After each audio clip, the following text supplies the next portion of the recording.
Hello, hello, all. Thank you for joining us again on the Almost Brothers podcast. Hey, will you do us a favor? If this podcast has meant something to you and encouraged you, will you consider becoming a monthly supporter? You could do $3, $5, $8, or $10 a month. What this does is this helps financially support the podcast so that we can continue to put out content and help better serve you. So if you would, down in the show notes, you can click the link, support, and become a monthly member. We love you. New episode coming your way. What's up, everybody, and welcome back to a brand new episode of the Almost Brothers podcast. On today's episode, we're going to be talking about how do you get back to normalcy? You just get back to work and everything after the holiday, but also spiritually. Something happens, how do you get back to just being normal? Coming up.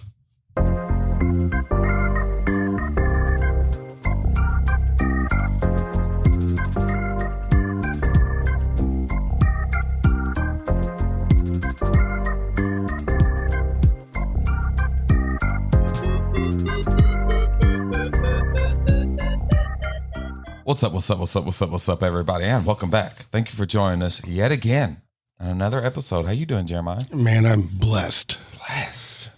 I cannot stop thinking about the eBay. Man, I got an update. That's what I was going to tell you sweet. as we started. So I went round and round with them. Yeah. And I don't remember what the last thing I told you was. They basically closed my case, right? Told me I was out of luck. Well, I think they said they didn't know anything yet. Okay, they were still waiting. Yeah. Well, I finally got the confirmation email that said my case was closed, right? I told you I shipped the empty box back though, right? Yeah, okay, yeah, you told me that, so that's after they closed my case, I shipped the empty box back. Yeah. Well, then I get, a thing saying that they'd received my package, but they were not going to issue my refund. So I started chatting with one of the customer service people on eBay, and I'm like, the eBay. And I said, look, I sent back exactly what I received. Why can't I get my refund? And like, well, what was in the box? And I was like, the same thing that I received. And I just kept dancing around. Like, we need to know exactly what you sent back. And I said, nothing. They were like, you put a label on an empty box and sent it back. I said, yes, because I received nothing. Yep. And so they said, well, we're going to, file an appeal and all this. And I said, well, it doesn't sound very promising, And I said, I've bought thousands of dollars worth of items from you, and I've never had a complaint. Went through all this again with them. And I said, just not going to buy from you no more, whatever.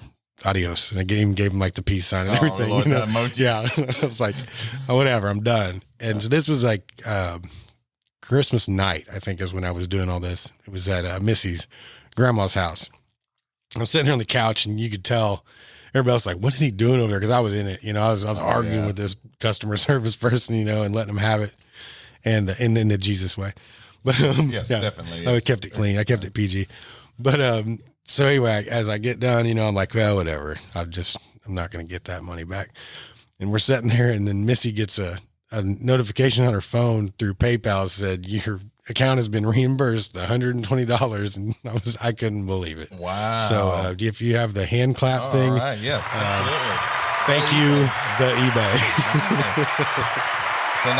So now the question is, so are you going to go ahead and continue since they did make it right? It's a tough one. It is. Because I played that card now. Mm-hmm. So if I ever have another issue, I can't be like, look, I've never complained. Thousands of and dollars. they're going to be like, look, we refunded you for returning us nothing once. So, I don't know. Yeah. I'll have to really think about it.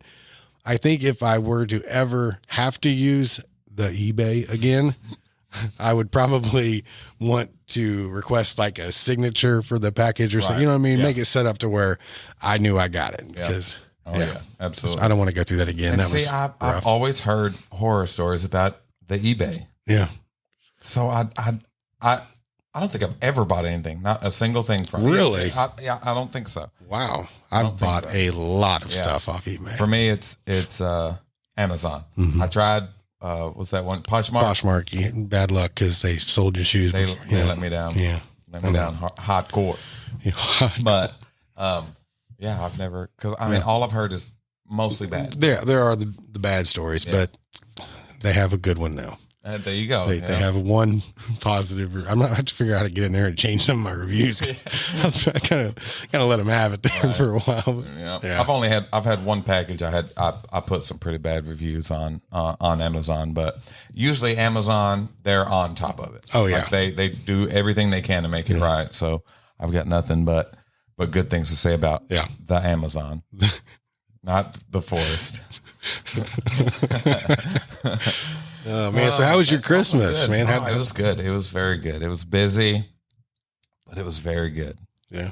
I had one minor hiccup where the big present for Jamie didn't make it on Christmas. Sat in New York for 13 days, shipped to St. Louis, sat in St. Louis for about 26 hours, didn't move, and then finally it made it the day after Christmas. Okay. So it wasn't too bad. Yeah. And it was well worth, it was worth the wait. So it was awesome. We got one of our, now I can talk about it now that she's got it. So what I had one of our favorite artists, is from a band called Wakey Wakey. And there was a song that was on, it was made famous by one of our favorite TV shows. It's your favorite. It's our favorite. It's your favorite. Our youngest child is named after a couple characters in this TV show. But he was doing a thing where he will record personally for you a song, just for you. It's a one. It's not like he records this and sends it out to so many people. So it's one of a kind. And I had a special message on it. And what I thought when I ordered it is that the message was going to be printed on the vinyl, where you could read it. Mm-hmm. So when I got it to the house, I was about to wrap it. I opened it up and looked at it, and I was like, man, the message isn't on there. That's okay. I mean, at least it came in. So I wrapped it up, and then I gave it to her, and she unwrapped it, and we went to play it, and he actually says it. Oh, cool. On the record. So he's like, we got, this one goes out to Michael Simmons. He wanted to dedicate this to his love and said, everything. Oh, that's awesome. So it was even more special that way. Yeah. And, I bet she flipped out. Yeah. Yeah. It took her a second as she opened it. She's like, what in the world is this? Because it's a vinyl, but it's one of the small, it's the 45 or whatever. Mm-hmm. So it's a smaller one. So it took her a second. And then you see it start to, as she reads, they send a little paper that tells you, this is a one of a kind recording and blah, blah, blah. So it was cool. And once she really realized, what it was, she started to freak out. And we had some of my family there, and she said, I had to fight back crying because everybody was around. So she's like, I didn't want to cry in front of everybody, but it was really awesome. It was That's a awesome. Special moment. And we when we gave Bubby his present, it was the best reaction we could have asked for. First he freaked out and then he started crying. He was just so happy. He started crying. He's like, I feel like this is a dream. And as he started, we had the recording of his reaction, but as he started crying, it shuts off because all of us just start bawling. It was the best feeling, to see my kids so happy. And Lee had a great, so it was awesome. Yeah. Good. How was your travel? Oh, the traveling was rough, but once we got there, it was good. We got to see all our family. I don't think we hit 3 or 4 different dinners, and had my daughter with us for a couple of days. That was awesome. Yeah, because you missed hanging out with her during Thanksgiving, right? Yeah, I hadn't seen her. Yeah, because we were on quarantine for Thanksgiving, so I hadn't seen her since Father's Day. So it'd been a while. Yeah. And so anyway, we had a really good time. That's awesome. It was really cool. Y'all didn't get any snow? No snow. No, it was really windy though. I was wore out when we got up there because it's about a 5-hour drive, and I felt like I was just fighting the steering wheel all the way up there, and we left at night. We left at 5:30 at night or something after Missy got off work, but it was dark and we were driving, and it's just, I think I'm getting old. I don't see as well at night anymore. The lights and stuff bother me, and it's just, I don't know, man. I had a highway hypnosis by mile 8, Not even and we had a long ways to go, but the drive home was really rough because, we stayed up late, and then was always up early, and just, it was just, I was wore out, but we're doing good now. We're recuperating. And that's kind of what we're going to talk about today is how you kind of get over that. I mean, it was an emotional high. Yeah. We were it was so much fun. Everybody was happy, and, we was all excited. And then it's kind of now we're home. Yeah. And they're like, what do you do now? Yeah, that's right. Kind of go back to work. My wife, she's at work today. I didn't have anything to do today, so I'm up here hanging out with you. But yes. Hey. I needed it. I needed that day to recharge my batteries. Oh yeah, and that'll segue right into what we're talking about today. Yeah, just first we'll talk about in the physical, like how do you recuperate from, to me it's the vacations or the holidays that it's hard to get back. If it's like, especially like a weekend like Christmas was.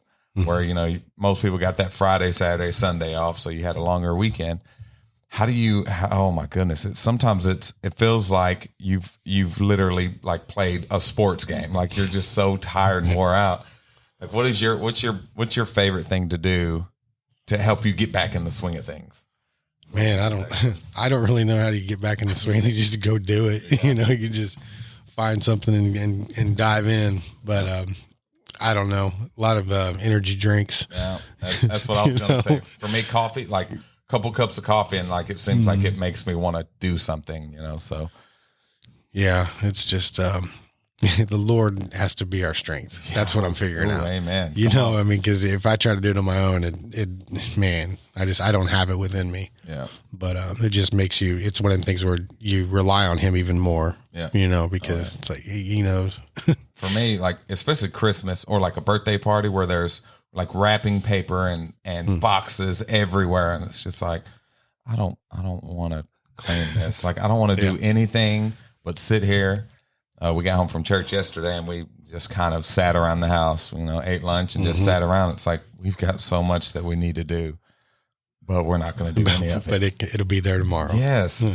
And it really is. It's hard to get going again because Jamie had the same thing. She had to get up and get to work this morning, and not only did she not want to go, but I didn't want her to go. I'm like, oh, let's just stay home. Let's just hang out and have another day of just doing nothing.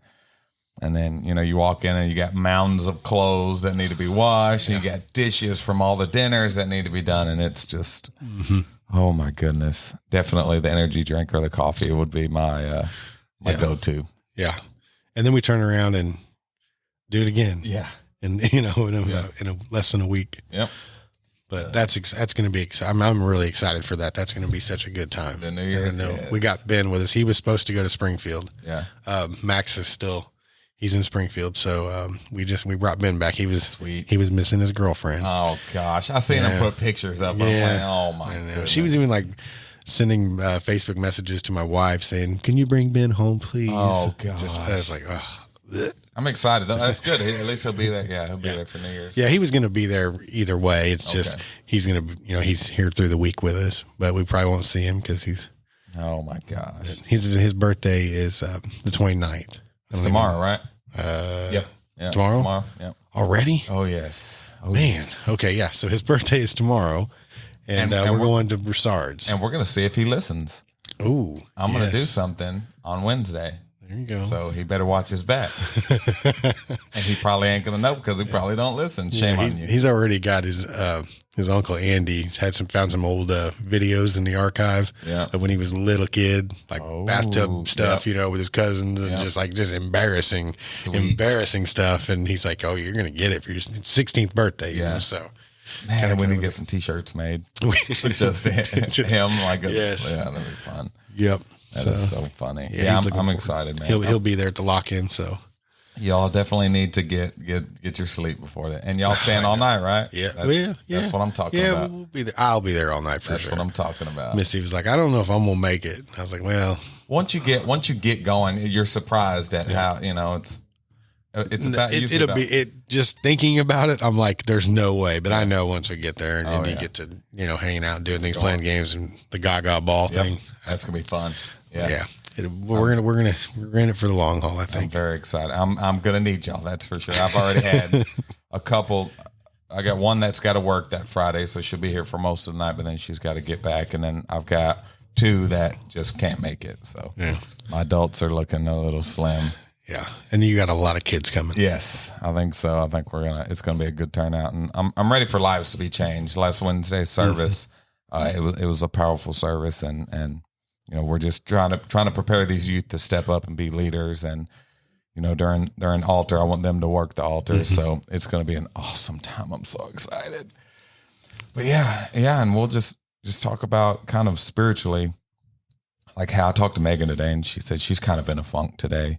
And how do we recover from that? From, sometimes we have something big that happens in our life. Maybe it's a tragedy and we lose somebody, or something happens to where we're just not feeling it and we're just not ourselves. And, it's hard to find that normal spot again. It's hard to get back to where we were. And just want to talk about kind of the steps that we take to try to get back to that normal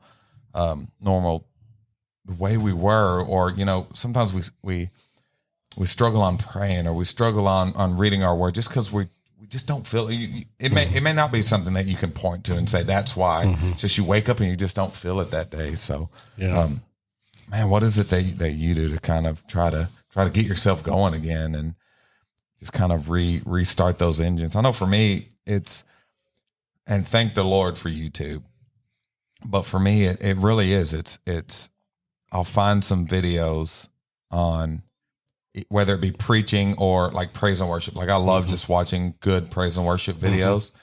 And it really does. Like if I'm having a day where I'm just not feeling it and I'm kind of down and can't figure out why, it's something that helps get me going, listening to that and seeing these people praise. And it really begins to lift my spirits up and get me going again.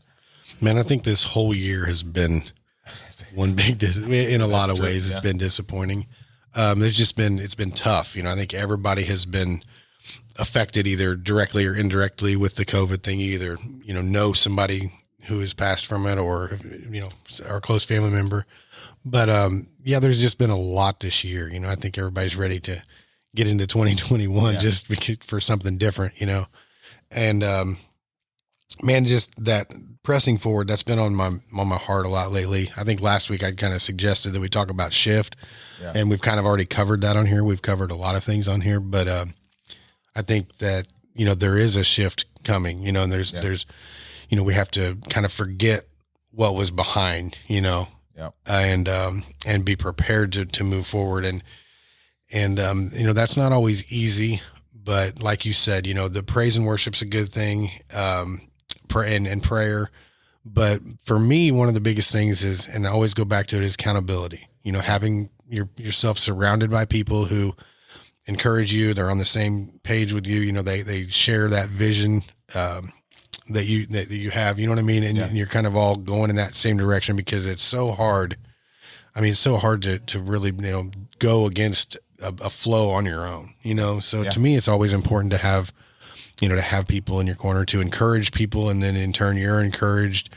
And, there's just a lot that you can do, but to me, it's just always that looking forward and being ready to move forward into what God's got next. That's good, man. And I think that's the big importance about finding a church family. We a lot of people like to say, well, I don't have to go to church to be saved. And at face value, I mean, that's true, It's true. But it's in those moments where you struggle that you need those people around you to help lift you up and to help, sometimes somebody will just speak, a word into you that they had on their heart and they don't even know it's for you. And it's just like, it like sparks something inside of you, and it gets you going and gets you back in. And we need to surround ourselves with people like that. That's why I love having you around, or Richard, or, my wife, of just people that could speak encouragement. Pastor Tim, they could speak encouragement to you, even when they're not actually trying to. They could come to you and say, oh man, what you did Sunday or what you did Wednesday was awesome. It really touched me. Like that will get you going when, you're having a bad day. And it's amazing how God will speak through somebody to help spark something inside of you when you feel just down. Yes. And I love those moments where somebody just lifts you up and it's like, and they don't even know it. And you can kind of tell them, it's like, hey, you don't know it, but what you text me, like it really helped me get going. I was having a rough time. And, we always get messages from like people who listen to the podcast and they don't even realize that they're encouraging us. They just want to say, hey, they just want to tell us how they were encouraged. And in turn, that encourages us. And that's just awesome. It really is a give and a take. And, that's what we need to be there for each other. Bible says iron sharpens iron. Right. And I've always thought about this, like iron sharpens iron. It's like, well, okay, yes, we sharpen each other, but I never thought about the fact that iron sharpens iron, but you don't do that unless it needs sharpening. So there's that need for a sharpening for that to take place. Wow, that's good. So sometimes we get down on ourselves because we need that, but that's the whole point of it. You can't sharpen something that's already sharp. Right. It has to be worn down. And if it is sharp, then maybe that thing hasn't been used. That's good. That's good. That goes right. I've heard you, one of the sermons I heard you preach was on the cups, pouring out the water. It's the same thing. Yeah. They go hand in hand, So if we're filled up, and we don't need any refilling, then are we pouring anything out? Yep. And so that's really good. I like that. I like that a lot. I think that when you talk about being around people that push you to do things or to do more intelligent, it's just like Pastor told us in his office down there earlier. He said that he wants to put serving others at the forefront of this ministry. Yeah. And I think that the more we dive into that, there's never going to be a lack in that need of serve. To have someone serve. You know what I'm saying? There's always going to be an opportunity to serve. This year there was a ton of opportunities because of the crazy stuff. There's all the things we got to do through the food pantry and stuff. But this next year is going to be the same. And I think as long as you're looking to serve, you'll find opportunities. Yes, absolutely. And so I think that's I'm so happy to be on board here with all that, because if I'm not active, then I'm stagnant, and then I'm regressing, and then I'm heading in my whole life is heading in the wrong direction. Yeah. And so I like having the opportunity to get in and serve and do things and be a part of this, community and a part of this church. And to me, that's what keeps me moving forward. And that's what gets me over these humps, because man, you come out of Christmas and we've been on this like emotional high, and it's like, now it's kind of like, Yeah. Oh yeah. And it's like, I don't want to be stuck there. I want to hit the ground with my feet running and be doing some things that are productive for the Lord. Yeah. And with big events like that, like Christmas or New Year's, I always have to catch myself I look forward to those big events. So I have to change my mindset, because, you build this up and then it comes and it's this big, great thing. And then it ends and it's like, well, what else do I have to look forward to? Yeah. And I have to catch myself. It's not just those big moments. Those big moments are great, but it's also the journey along the way that gets to those moments. Yes. Because this, like I always say, October 1st to the end of January is my favorite time of the year, because we got Halloween and we got Thanksgiving and Christmas and New Year's and Jamie's birthday, all right there. Mm-hmm. But it's like, I catch myself kind of getting down after Jamie's birthday, and it's like, well, there's nothing really big coming up. And I have to check myself in the fact that it's not just about those big events. It's also about a day, every single day, every time you get to wake up and you get to love on somebody or speak life into somebody or be a part of the ministry. It's those things. It's not always the big things. It's not always the okay, well, Wednesday I get to give a message. It's not just about that, but what are you learning in the preparing of the message? What are you learning after that as you go home and as you look back on, hey, I just gave this message. What can I learn and what can I fix and what can I better myself at through, through how I did with that message? It's not just those big moments in our lives. So I know a lot of people, especially, those that aren't living this big, exciting, air quotes, life, we get down when we have nothing to do. That's when, what's it say? Like what's the saying? Idle hands. Yes. Yeah. About idle hands, we really do. We've got to look at every day as a blessing. Every little, what we think is little moment as a blessing to be able to do something, to forward and to move forward and to help build, towards Christ. Mm-hmm. So I think that find something that you can dig into, that not only the big moments, but also the in-between moments. Yes, absolutely. And I know that time is always an issue with everyone. Like, we feel like we don't have time to do any extra with work and kids and school and games and whatever. There's very little time. Yeah. But I know from experience, and my wife can vouch for this as well, that if you just make time, like what she does with the Jeremiah house. I mean, that it doesn't look, if you were to look at her schedule, you'd think, gosh, she doesn't have time to do that. Right. That's just too much. But it's that sacrifice of giving that what little bit of free time you have in the first place. Yeah. You're giving of even, some of that. And it's like, man, the Lord really will just begin to do things within you, and he'll bless that, and we don't do things for the blessings, but that's a pretty nice perk that comes along with it, and God wants us to be blessed coming in and coming out. I mean, he wants our lives to be prosperous, and he wants us to be full of joy and happy and fulfilled. He wants those things for us. So, in doing these things, that's what, he in turn opens up the windows of heaven into our life, and some of that stuff is, comes directly from making sacrifices. Yeah. And it's normally of our time. Yeah. It's easy for us. I'm not gonna say it's easy, but it's to financially give takes a lot less than to give of your time. Yeah.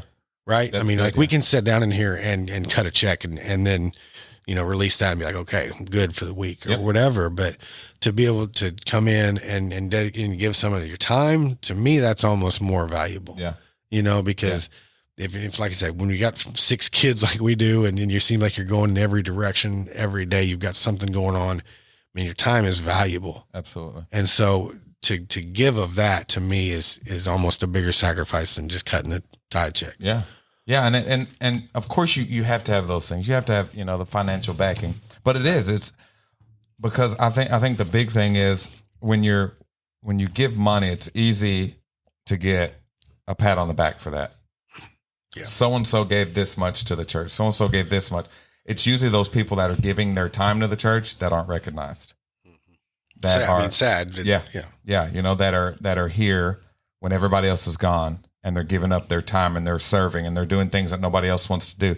They're the ones that aren't getting that pat on the back. They're the ones that aren't getting that notification, while others may be blessed financially and can give to the church, and they get a big high five and a hug, and Yeah. And I really think, and that's what makes it so hard to serve with your time, is that it seems like you do it and do it and do it, and at some point you're like, man, like, this isn't doing any good. I'm not getting, even just hey, thank you for that. Thank you for your time is something that we don't do it for. Nobody does it for, or you shouldn't do it for, but that it feels good when you get that, hey, good. Yeah. Hey, thank you so much. And I think if more people did come and give of their time, then they would have an understanding for what that really entails. That's good. And so then, you come up and you serve for one of these food drives, and you're here for 6 hours in the 110 degree heat, shoveling, stuffing boxes and working your tail off.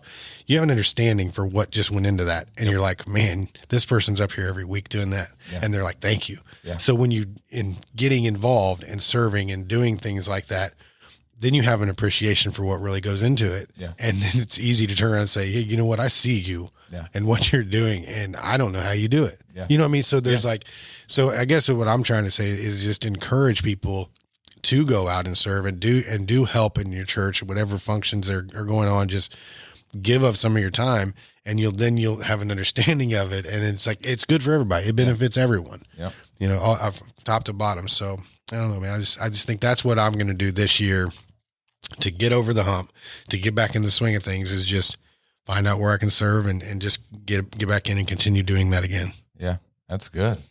Man, well, we'll just end on that. That's good. That's a good word, Jeremiah. Come on, let's go. Oh, man. Well, that's all you got? You done? Man. All right. Well, I'm looking forward to having the wives on here. I think that's going to be good. Yeah. I know Missy's, she's got a lot to talk about, man. Oh, she's ready. Sure. Yeah, we'll try to do that Wednesday. I'm going to try to get Rob and Katie on here. Again, we do. All of us. Is she feeling better than you? I think so. I know. We kind of sat down with him. He helped us set up Bubby's Christmas present on Christmas Eve, so we got to sit down with both of them and hang out a little bit. So I'm looking forward to. I think every day is kind of a struggle for with what is it? Fibromyalgia. Yeah, that's what it is. Yeah. So we'll definitely have to get him on here. I'd love to talk to him. Do all 6 of us and have a good conversation. Be fun. All right. Well, that's going to bring us to an end. This has been another episode of the Almost Brothers podcast with Michael and Jeremiah. Remember, if you don't have a home church, come check us out at the Lighthouse in Dexter, 8:30 outside in the parking lot, 10 o'clock inside. We love y'all.